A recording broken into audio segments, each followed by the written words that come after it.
সুপ্রিয় ভিউয়ার্স, আসসালামু আলাইকুম। আশা করি সবাই ভালো আছেন।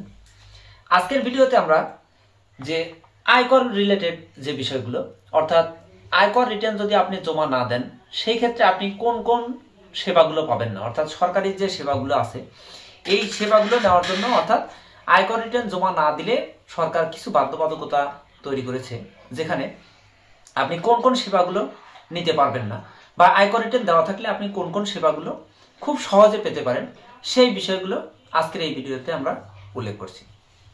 সুপ্রিয় ভিউয়ার্স, আমরা কিন্তু এখানে দেখতে পাচ্ছি যে আয়কর রিটার্ন দাখিলের প্রমাণপত্র দাখিল করতে হবে যেসব সেবার জন্য, অর্থাৎ সরকারি যে সেবাগুলো পেতে হলে অবশ্যই আপনাকে ই রিটার্নের কপি প্রয়োজন হবে। আপনি যদি আয়কর রিটার্ন জমা না দিয়ে থাকেন সেই ক্ষেত্রে কিন্তু আপনি এই সেবাগুলো খুব সহজে পেতে পারবেন না, বা এগুলো পাওয়ার জন্য আপনাকে আয়কর রিটার্ন দিয়ে আসতে হবে। করজাল সম্প্রসারণের পাশাপাশি রাজস্ব আদায় বাড়াতে জাতীয় রাজস্ব বোর্ড এনবিআর সংশ্লিষ্ট ক্ষেত্রে পিএসআর দাখিল বা আয়কর রিটার্ন দাখিলের প্রমাণপত্র নিশ্চিত করার ওপর অধিকতর গুরুত্ব দিয়েছেন। সম্প্রতি এনবিআরের চেয়ারম্যান আব্দুর রহমান খান এই বিষয়ে একটি সভা করেছেন। সেখানে তিনি কর্মকর্তাদের আরও সক্রিয়ভাবে এই বিষয়টি বাস্তবায়নের নির্দেশ দিয়েছেন। সরকারি কোষাগারে রাজস্ব সংগ্রহ বাড়াতে এবং এনবিআরের সিদ্ধান্ত বাস্তবায়নের লক্ষ্যে 43টি সেবার জন্য এখন আয়কর রিটার্ন দাখিলের প্রমাণপত্র বাধ্যতামূলক করা হয়েছে। সবার তথ্য অনুযায়ী এনবিআরের চেয়ারম্যান মাঠ পর্যায়ের কর্মকর্তাদের এসব সেবায় পিএসআর দাখিল নিশ্চিত করার নির্দেশনা দিয়েছেন। এখানে সেবাগুলোর মধ্যে রয়েছে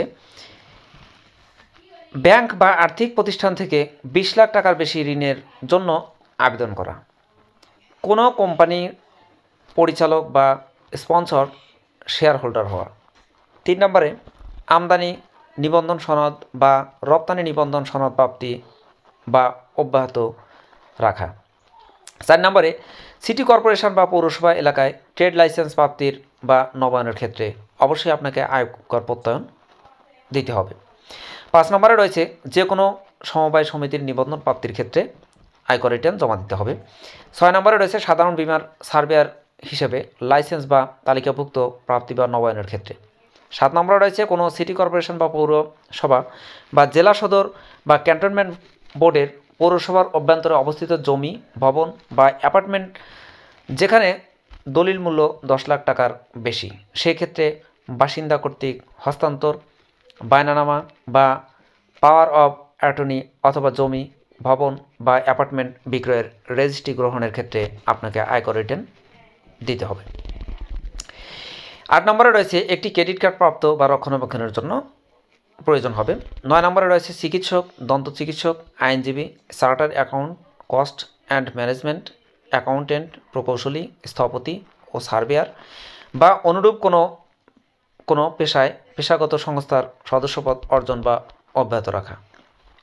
10 নম্বরে রয়েছে মুসলিম বিবাহ ও তালাক রেজিস্ট্রেশন আইন 1974 সনের LII এর অধীনে নিকাহ রেজিস্ট্রার হিসেবে লাইসেন্স প্রাপ্তি বা বহাল রাখা।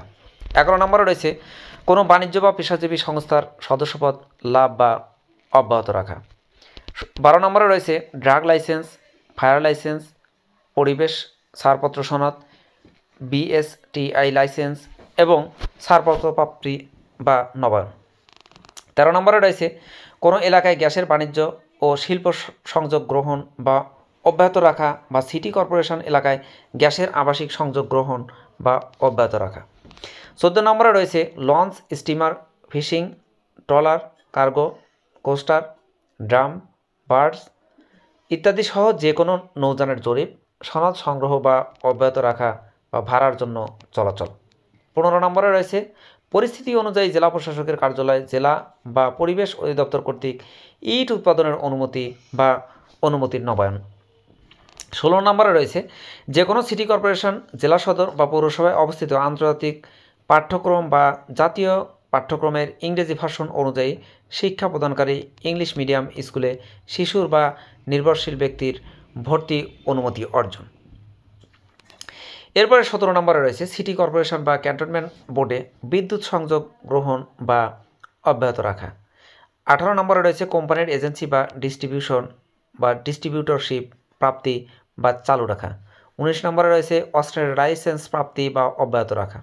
20-এ রয়েছে আমদানির উদ্দেশ্যে ঋণপত্র এলসি প্রণয়ন। 21-এ রয়েছে 5 লাখ টাকার বেশি পোস্টাল সেভিংস অ্যাকাউন্ট খোলা। 22-এ রয়েছে 10 লাখ টাকার বেশি ক্রেডিট ব্যালেন্স সহ যে কোনো প্রকার ব্যাংক হিসাব খোলা ও চালু রাখা। 23-এ রয়েছে 5 লাখ টাকার অধিক সঞ্চয়পত্র ক্রয় করা। 5 লাখ টাকার উপরে সঞ্চয়পত্র কিনতে গেলেই কিন্তু আপনাকে অবশ্যই রিটার্ন কপি প্রয়োজন হবে। 24-এ রয়েছে উপজেলা, পৌরসভা, জেলা পরিষদ, সিটি কর্পোরেশন বা জাতীয় সংসদের যে কোনো নির্বাচনে অংশগ্রহণ। 25 নম্বরে রয়েছে যে কোনো যৌথ অর্থনৈতিক কার্যক্রমে অংশ নিতে মোটরযান, স্থান, আবাসন বা অন্যান্য কোনো সম্পদ প্রদান। 26-এ রয়েছে ব্যবস্থাপনা বা প্রশাসনিক কার্যক্রমে অথবা উৎপাদন কার্যক্রমে কোনো তত্ত্বাবধায়ক অবস্থানে নিযুক্ত কোনো ব্যক্তির মাধ্যমে বেতন হিসাবে যে কোনো পরিশোধিত আয় গ্রহণ। 27-এ রয়েছে সরকারি কর্মচারীদের বেতন ভাতা প্রাপ্তি। 28-এ রয়েছে মোবাইল ব্যাংকিং বা অন্যান্য ইলেকট্রিক মাধ্যমে অর্থ সংস্থান বা মোবাইল ফোন অ্যাকাউন্ট রিচার্জের সঙ্গে সম্পর্কিত যে কোনো কমিশন, ফি বা অন্য কোনো চার্জ গ্রহণ। 29 রয়েছে কোনো কোম্পানির কাছ থেকে কোনো পরামর্শ বা পরামর্শ সেবা, catering, servicing, event management service, জনবল সরবরাহ বা নিরাপত্তা সেবা প্রদান বাবদ কোনো প্রকার অর্থ গ্রহণ করা।